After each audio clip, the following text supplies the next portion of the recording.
the conversation around form is really polarized and people tend to be in one camp or the other. Either it has to be completely perfect and I cannot progress the weight until it's perfect, or I don't even care and things just look like a whole new exercise.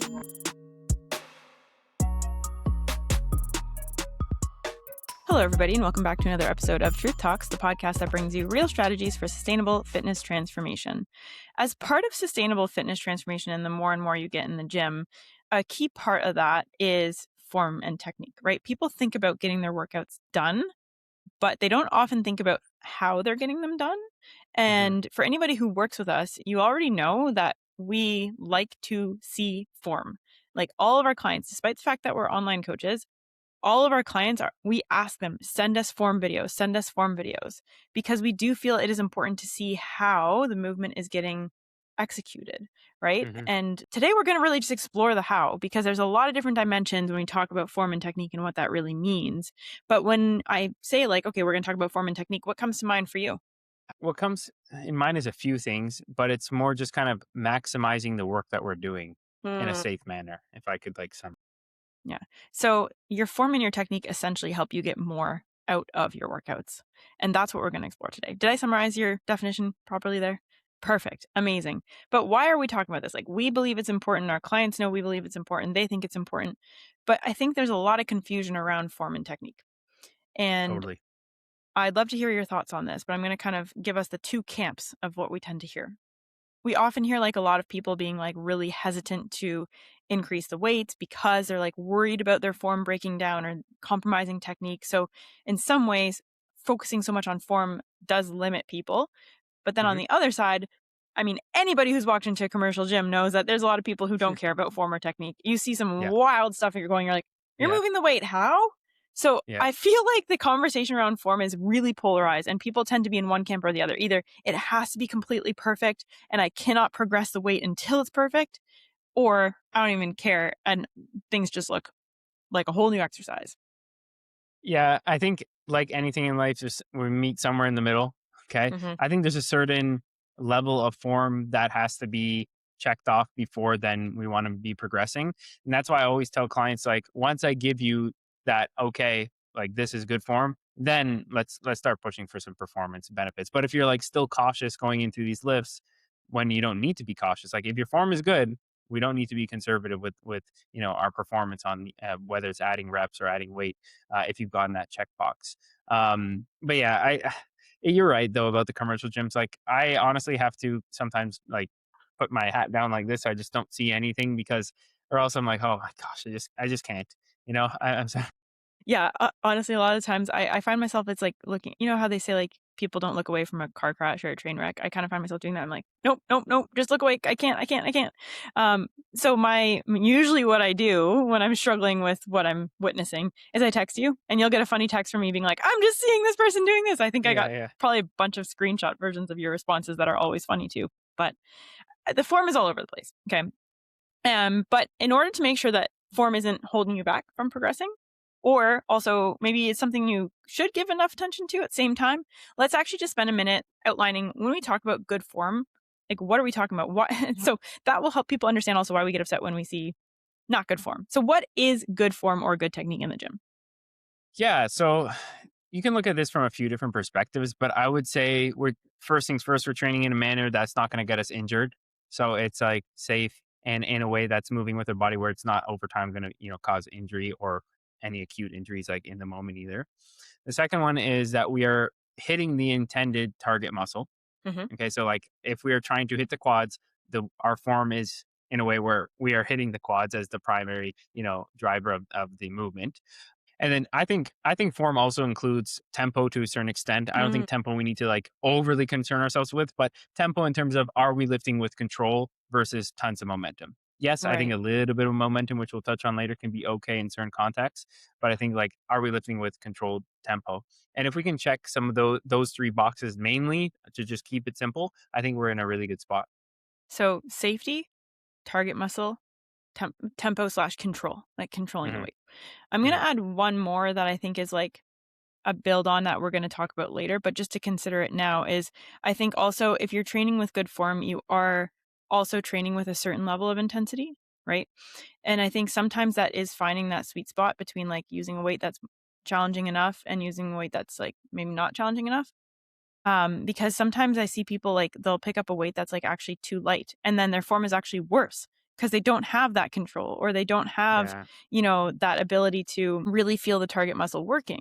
So I think it's actually really important to think about intensity and training, like the level of challenge as part of form, because when you find the right level of challenge, it allows you to make sure that you're training safely, you are also targeting the right muscle, the intended muscle of a movement, and at the same time, you are maintaining the control over the weight that you're using. So I do Mhm. think like for me, like that challenge is kind of like the envelope. The right level of challenge is part of the form. Totally, totally.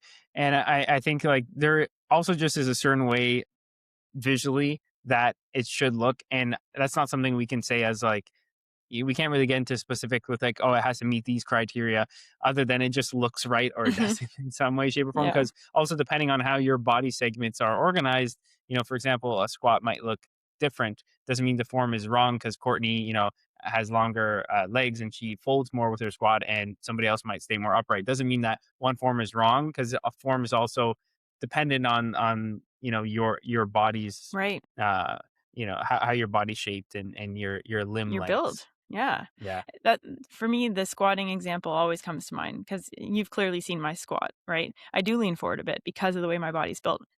And a lot of people would be like, no, no, no, your chest's supposed to be up. Like you have to come straight down. My body physically doesn't move that way.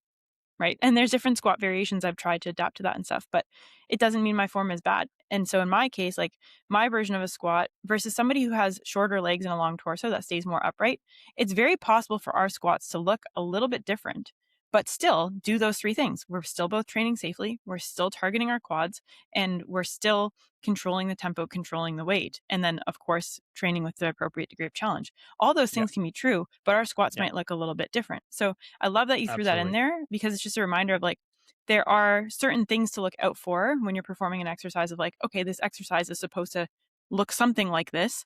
Mhm. However, at the same time, it can still be quite individualized, which is the gray zone and takes that Totally. personal eye and takes that review of things. Absolutely. When we think now about body composition goals, because that's kind of our area of expertise and we're training for physique development, form and technique will likely look a little bit different than something like power lifters, right? Like people Mhm. who lift for powerlifting, there's more specific criteria around how things are meant to Yep. look. Obviously, safety with those heavier loads becomes maybe even more of a piece of criteria. Maybe they're not as focused on like, I need this target muscle to be stimulated in the perfect way, right? So let's It's actually more just just moving weight from A to B, meeting the criteria that the judges are looking for, and avoiding injury. That's exactly. what it. Yeah. Yeah, exactly. So, can we actually just talk a little bit about what is the role of form and technique for body composition training specifically? Because we gave our criteria overall, but it is still very different than powerlifting in terms of what the net goals and outcomes are meant to be for having proper technique. Yeah, I think it's like, how can we stimulate the muscle and challenge the specific muscle that we're trying to grow in Hmm. a very effective and also hopefully efficient way where we're not burying ourselves into a hole of fatigue while also still stimulating the muscle and telling it, "Hey, can you grow some more tissue?" Yeah. So I think it's kind of finding that balance. So yeah, form from just moving weight from A to B, if that was your only goal, could be different from, hey, I'm trying to grow this tissue. Because even for myself, like let's say I'm trying to grow my quads, if I squatted with more of a forward lean like Courtney does, for example, I could lift more weight for sure, but the stimulus on my quads wouldn't be as great. With that, I'd probably hit a little bit more glutes or something like that, right? But if I stayed super upright with like a close stance, maybe heel elevated, yeah, I couldn't move the same amount of weight, but like my quads might be like absolutely just toasted, Hmm. So when we ask yourself a question of like, okay, what's going to allow us to move the most weight versus what's going to allow us to grow the most muscle,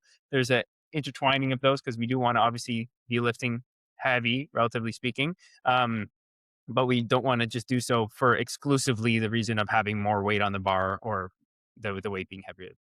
Right. The word you used in there was stimulus, right? When you are training for body composition goals, your goal is to get a good stimulus on the muscle. Like, not only, okay, yeah, my target muscle is moving, or engaged, but it's like that is the thing that we are prioritizing now. among all those criteria around good form, like that becomes the priority, right? And so I think it is really important for people to understand that the good form is what allows you to focus on that target stimulus. So like you said, it could be that lowering the weight actually allows you to get a better stimulus because maybe you can, some exercises, for example, you don't feel in like, the 5 to 8 rep range, like a bicep curl, right? So I can move that weight, but I actually find for me, I get not as good of a stimulus on a bicep curl that's heavy because it takes me a few reps to really feel that stretch, get that stimulus, feel the pump come into the muscle. Like those sorts of things. So I think you do need to understand, like, sometimes it isn't about moving the heaviest weight or moving the weight from A to B, even if your technique actually looks perfect. Like you can have Mhm. completely perfect technique, but the form itself that gives you that body comp outcome is allowing you to also get the best possible stimulus. Yeah, exactly. And if we're lifting with quote unquote good form for muscle growth, then that also means that our target muscle, the one that we're trying to hit, is the limiting factor. Mm, So, for example, going back to the squats, it's like, okay, well, if my glutes or lower back are the limiting factor and I'm stopping my set because they're fatigued versus my quads are fatigued, but I'm trying to go my quads, well, then my form isn't technically quote unquote good for the squat based on the outcome that I'm trying to right. produce. And in that Yeah. case, I'd say there's a couple potential options there. It's like maybe that isn't the best exercise for you to prioritize for quads, or you need some sort of variation, or maybe you need to actually change what weight you're using so that your back doesn't give out first or your glutes don't get as engaged, right? Like those sorts of things can Yeah. sometimes play a Yeah. role. And again, that's Exactly. also super personal, right? Because some people like have naturally, I'm trying to think of an example. Um, okay, my deadlifts, right? Like this is maybe a basic example, but for my deadlifts, my grip strength is terrible in relation to my lower body strength. So I use lifting straps, right? But my form and my decision to use lifting straps is to make sure that I'm not just losing my grip and being like, okay, great. Like I could do lighter weights and have excellent technique, but I'm not getting a good stimulus because if my grip gives out first, then I'm not actually maximizing the work done on the target muscles. Yeah. So for me, using lifting straps allows me to maintain that quote unquote good form for body composition because I can train heavier. I can probably get a few more reps in and I can make sure that I'm actually fatiguing my glutes and my hamstrings, which is the Hmm. target muscle there, rather than just fatiguing my grip strength, which Yeah. doesn't have, to be honest, grip strength doesn't matter to me with my body comp Yeah. goals. Yeah. So Yeah. yeah, True. Well said. Yeah. yeah. So I guess the flip question is, can you actually build muscle with imperfect form? Right? Like, and what does imperfect form look like as well? Yeah, totally. You can, and there's lots of examples of even very successful bodybuilders that have just on paper horrible form when you look at it. But that also doesn't tell us that whether or not they would see way better results with if they had better form. So sometimes I have this saying, which is like people see great results in spite of what they do, not because of what they do. So Mm, when we're looking at these bodybuilders who are just using a bunch of momentum, swinging the weight up, letting it drop, and we're like, well, they're pretty jacked. Well, yeah, they are, but maybe they probably would be super jacked regardless of what they do, just because they're usually like genetic outliers. But it's not to say they wouldn't have seen even better progress if they had good form and trained a little bit smarter. So it's like, okay, we have to realize that again, a lot of people see progress in spite of what they do, not because of what they do. And yes, you can definitely still make progress with imperfect form, we'll call it, or like, very not great form. But doesn't mean that you couldn't even see even better progress with good form. And also, where's the trade off for injury risk, too? right. That's the other thing. Like, yeah, you might make good progress, and then in 3 months, now you're injured and you're out of the gym for a month. Well, is that a net benefit for progress? Absolutely not. That's such a good point. You have to really think about like what is the alternative? And we don't live in a world where we're faced with like a vision of like, oh, the alternative could look like this. We don't know. So we only know what we see. And so I think it's important for us to remember that things could still be better. I think there's another case though in terms of when people might see progress with imperfect form is when they're just starting out, right? Oh yeah, And yeah. they're beginners. Like the first time you stimulate a muscle, it's going to give you more response than like, the 150,000th time you stimulate that muscle. So I think sometimes people do see good growth or good body comp changes when they're just getting started, even if things aren't perfect. And I think I have two minds about that, right? One Hmm. is that's awesome, right? Like if you can make some quick gains, you don't need to wait for perfect. as long as, of course, the safety doesn't throw you for a loop, because you still want to be training safely.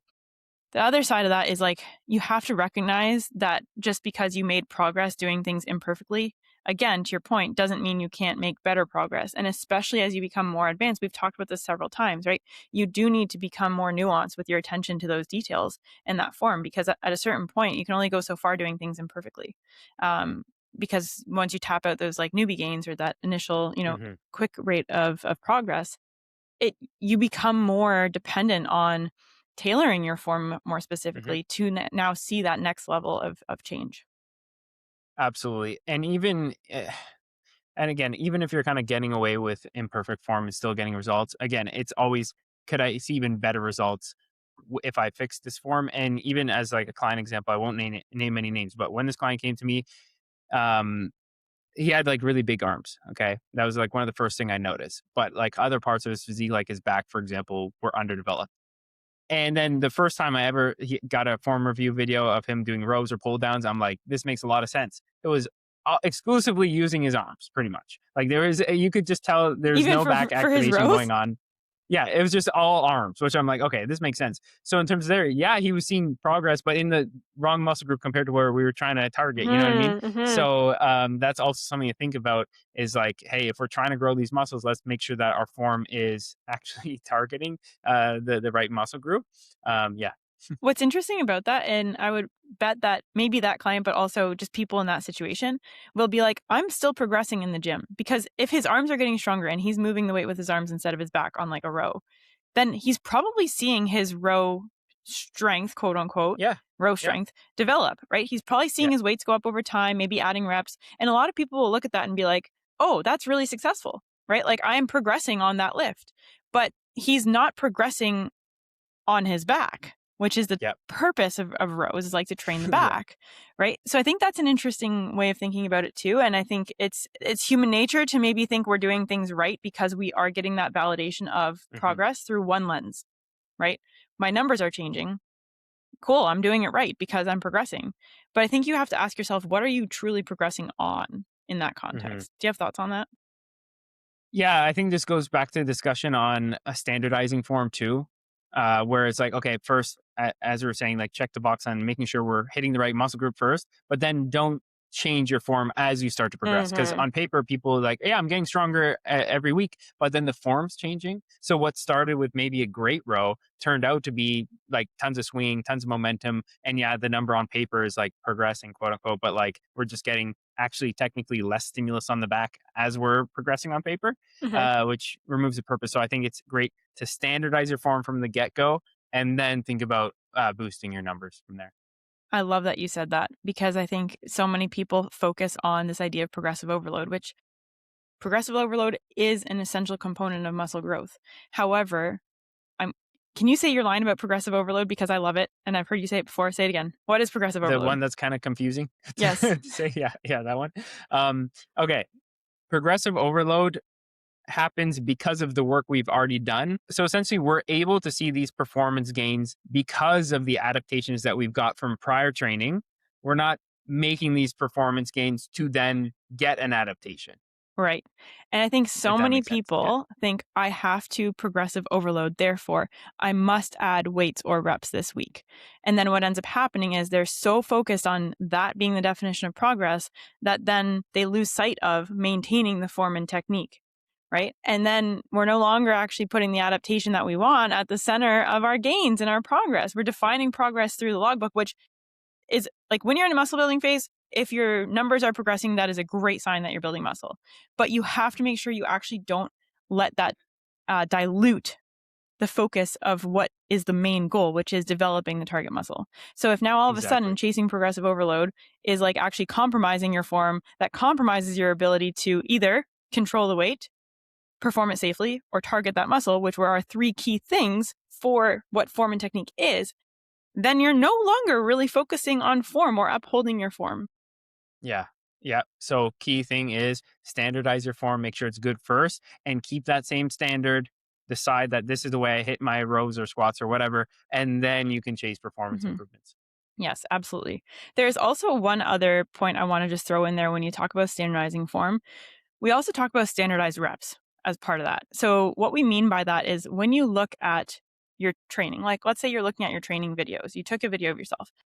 1 week to the next, the way that you perform the movement should look the same, right? Meaning, like for me, let's go back to the squat example. I'm not all of a sudden way more upright 1 week than I am the next week, Mhm. right? Mhm. Or 1 week I'm using plates under my heels, the next week I'm not.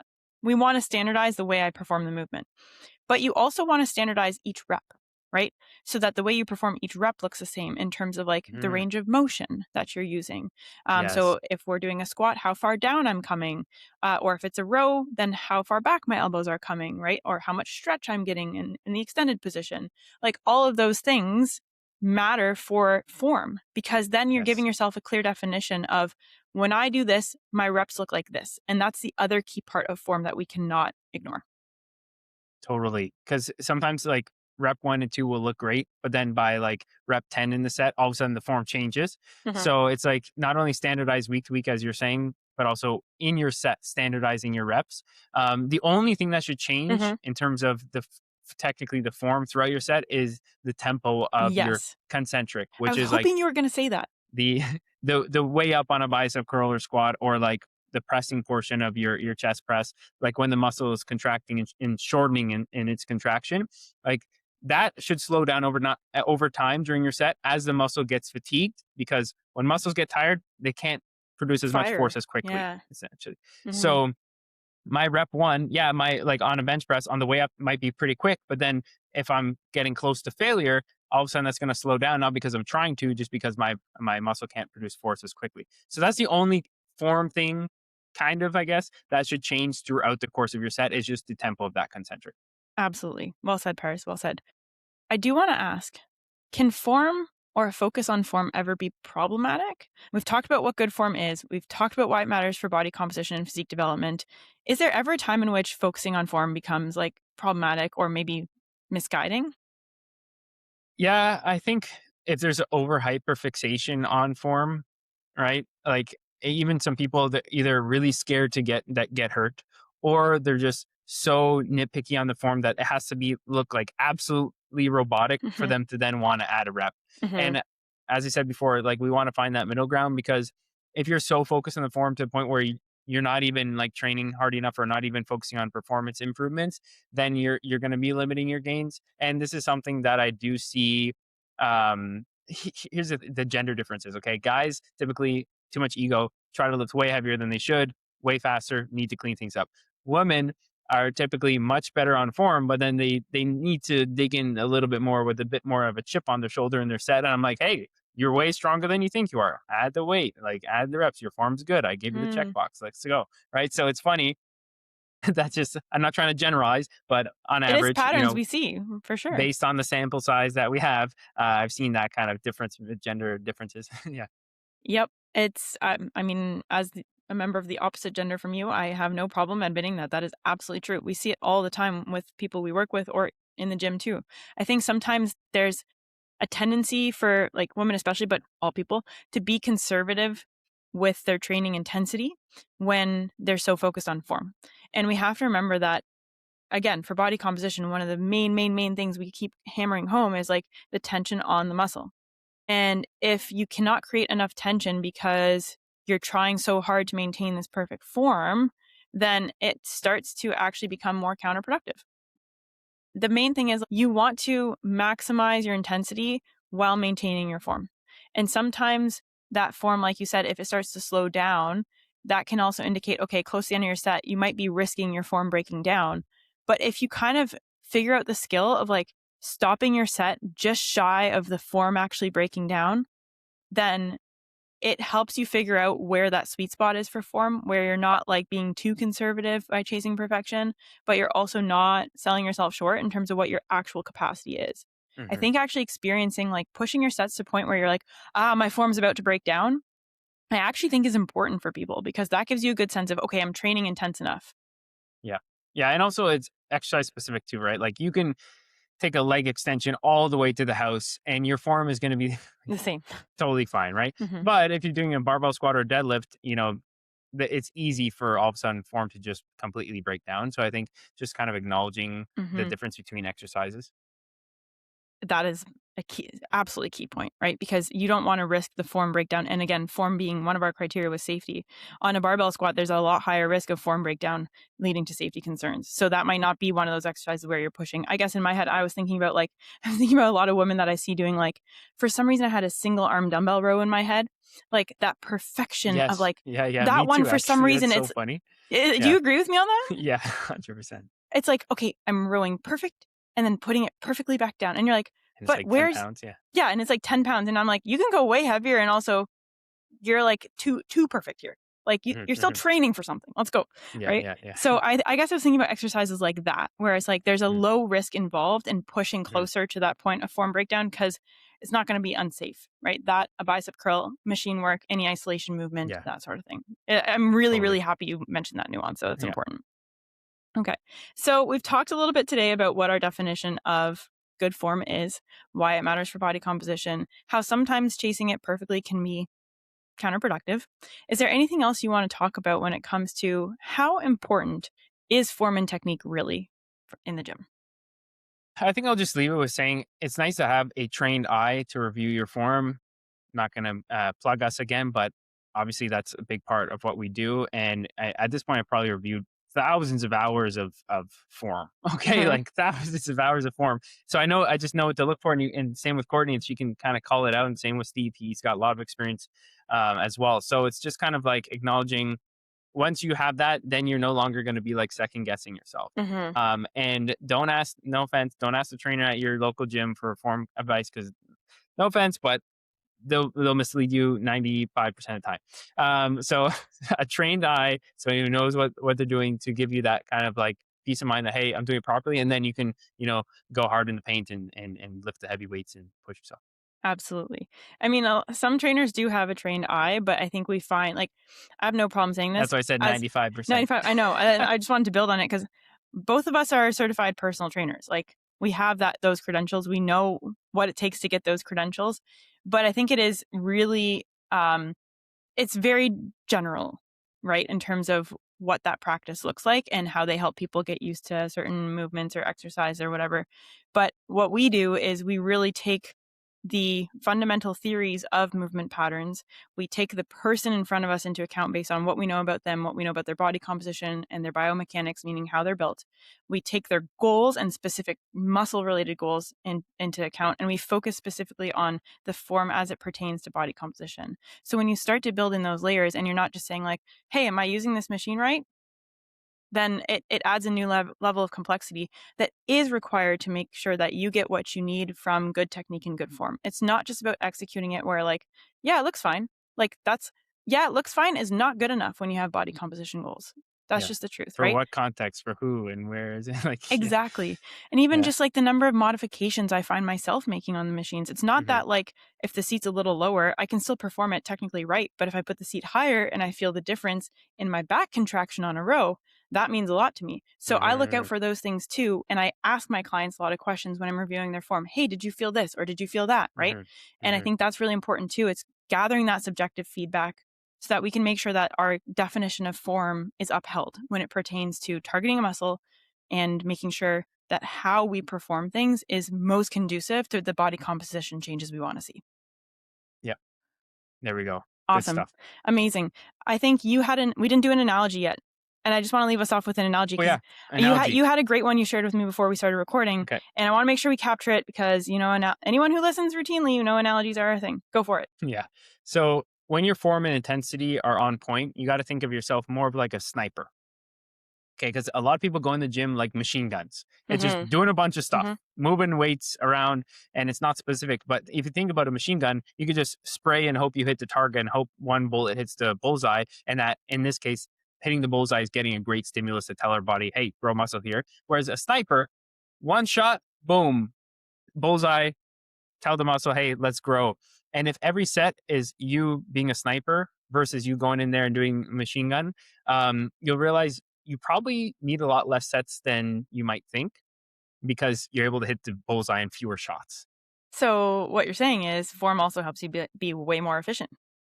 100%. You get so much more out of, as long as form and intensity are both Hmm. checked off, you get way more out of every set, like exponentially more out of every set. Yeah. That's awesome. We're going to leave it with that analogy because that summed Yeah. it up perfectly. All right, everybody. If you have form videos you want reviewed, send us a DM. Let's figure out how we can make that happen for you.